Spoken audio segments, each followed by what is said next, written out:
अब इसके हम आपको फिर ले आते हैं।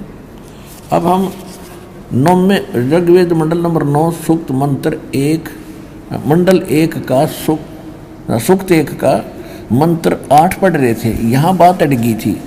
उस पुरुष को, उस पूर्ण परमात्मा को उग्र गतियां प्रेरणा करती हैं, यानी संसार में हाहाकार मच जाती है उन परिस्थितियों के कारण, फिर परमात्मा यहाँ स्वयं प्रकट होते हैं। उग्र गतियां प्रेरणा करती हैं और वह भासमान शरीर को, वो परमात्मा सुंदर शरीर को वह पुरुष प्राप्त होता है। ओए होए, सुंदर शरीर धारण करके वो यहाँ पर आता है। आगे देखो, ये देख लिया होगा आपने कि उस पुरुष को, उस पूर्ण परमात्मा को उग्र गतियाँ प्रेरणा करती हैं और भासमान शरीर को, यानी सुंदर शरीर को वह परमात्मा प्राप्त होता है। पुरुष, ये पुरुष लिखने लगे, अगुड़ पुरुष कर दें किसी सुंदर ना हो, मानस मनुष्य के बारे में कह रखी होगी, मनुष्य के बारे में।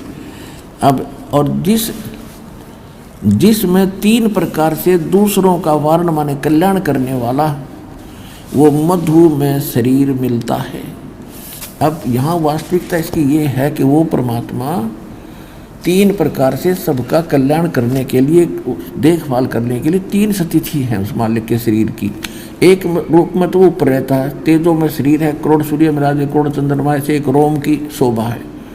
और दूसरी स्थिति में वो आता शिशु रूप धारण करके एक युग में, प्रत्येक युग में ऐसी लीला करता है और उसको निसंतान उठा ले जाते हैं और उसमें वो कुंवारी गायों से उनके दूध की उनके बालापन की परवरिश होती है। तो ये दूसरी प्रकार का जो लीला है, इसमें वेद मंत्र ऋग्वेद मंडल नंबर 9 सूक्त 1 मंत्र 9 में वो दूसरी प्रकार की लीला का वर्णन है। ऊपर ले बता दिया, वो परमात्मा सहस्री दाता है। जब संसार में हाहाकार मच जाता है, उग्र परिस्थितियाँ हो जाती हैं, तब वो सुंदर शरीर धारण करके और नीचे आता है।